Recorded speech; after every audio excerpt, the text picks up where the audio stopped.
एक 17 से 18 साल का छात्र जिसने सिर्फ इतना कहा कि उसे सीबीएसई की तरफ से भेजी गई उसकी फिजिक्स की आंसर शीट शायद उसकी नहीं है, लेकिन इस सवाल का जवाब मिलने से पहले उसे सोशल मीडिया पर देशद्रोही कहा गया, ट्रोल किया गया, यहाँ तक कि कुछ लोगों ने उसे पाकिस्तानी तक बता दिया। फिर अचानक कहानी में बड़ा मोड़ आ गया।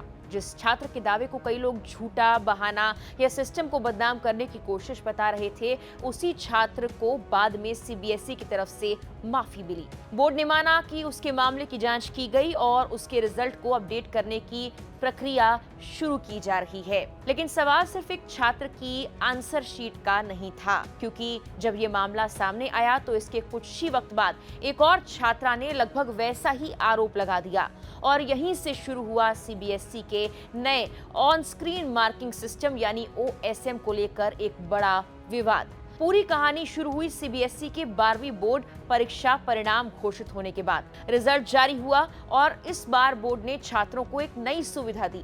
छात्र पहले अपनी जांची हुई आंसर शीट की स्कैन कॉपी देख सकते थे और उसके बाद चाहें तो वेरिफिकेशन या री इवैल्यूएशन के लिए आवेदन कर सकते थे।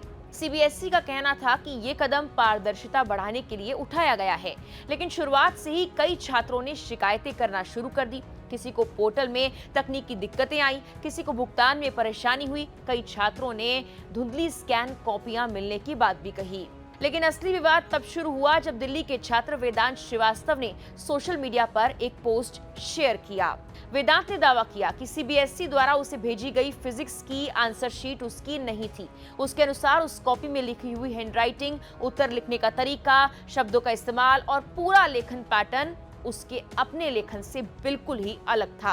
वेदांत को फिजिक्स में उम्मीद से कम नंबर मिले, इसीलिए उसने अपनी आंसर शीट की स्कैन कॉपी मंगवाई थी। लेकिन जब उसने कॉपी देखी तो वो हैरान रह गया। उसने अपनी अंग्रेजी और कंप्यूटर साइंस की आंसर शीट से तुलना भी की और सोशल मीडिया पर स्क्रीनशॉट्स शेयर करते हुए कहा कि फिजिक्स की कॉपी में दिखाई गई लिखावट उसकी नहीं है। वेदांत ने लिखा कि उसने पूरे साल मेहनत की, नींद छोड़ी, घूमना फिरना छोड़ा, लेकिन अब उसे ये भी नहीं पता कि उसकी असली आंसर शीट कभी चेक हुई भी या फिर नहीं। ये पोस्ट देखते ही देखते वायरल हो गई। लाखों लोगों ने इसे देखा, लेकिन समर्थन मिलने के साथ साथ वेदांत को भारी ट्रोलिंग का सामना भी करना पड़ा। कुछ लोगों ने उस पर सीबीएसई की छवि खराब करने का आरोप लगाया, कुछ ने उसके सोशल मीडिया प्रोफाइल पर लिखी लोकेशन को लेकर सवाल उठाए और देखते ही देखते मामला इतना बढ़ गया कि कुछ यूजर्स ने उसे पाकिस्तानी तक कहना शुरू कर दिया। यहाँ तक कि एक वरिष्ठ पत्रकार भी उन लोगों में शामिल थे जिन्होंने शुरुआत में छात्र पर सवाल उठाए। बाद में विवाद बढ़ा तो उन्होंने सार्वजनिक रूप से माफी मांगी। लेकिन इस पूरे घटनाक्रम में सबसे महत्वपूर्ण बात ये रही कि आखिरकार सीबीएसई ने खुद वेदांत के मामले की जांच की।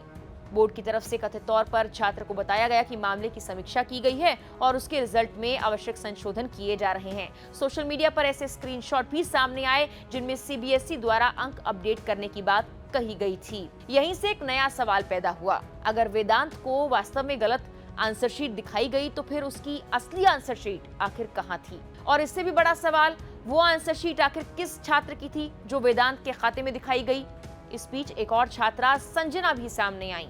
संजना ने यह दावा किया कि उसे जो केमिस्ट्री की आंसर शीट भेजी गई उसका सिर्फ पहला पन्ना उसका लग रहा था। उस पन्ने पर उसके व्यक्तिगत विवरण मौजूद थे, लेकिन अंदर के पन्नों पर लिखी हुई हैंडराइटिंग और आंसर्स किसी दूसरे छात्र के लग रहे थे। संजना कहती हैं कि उसे केमिस्ट्री में अपेक्षा से कम नंबर मिले, इसीलिए उसने आंसर शीट की कॉपी मंगवाई थी। लेकिन जब उसने उसे देखा तो उसे लगा कि ये उसकी आंसर शीट है ही नहीं। उसने रिवैल्यूएशन के लिए आवेदन नहीं किया क्योंकि उसका कहना था जब मूल आंसर शीट ही गलत दिखाई दे रही है तो आगे की प्रोसेस का आखिर क्या मतलब रह जाता है। उसके परिवार ने भी सीबीएसई से संपर्क कर आंसर शीट की जांच की मांग की है।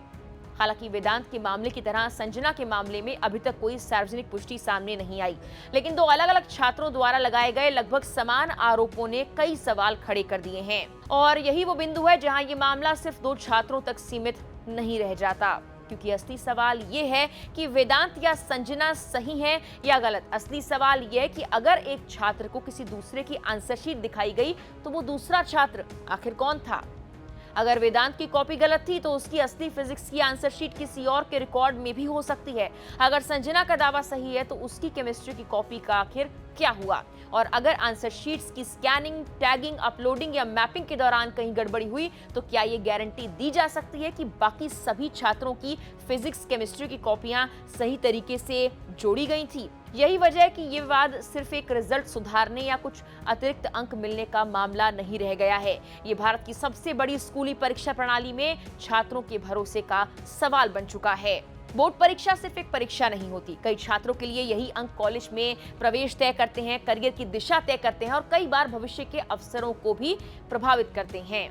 अगर किसी छात्र को ये भरोसा ही ना हो कि जांची गई उसकी आंसर शीट वास्तव में उसी की है, तो फिर पूरी मूल्यांकन प्रक्रिया पर सवाल उठना स्वाभाविक है। फिलहाल के लिए इस वीडियो में इतना ही।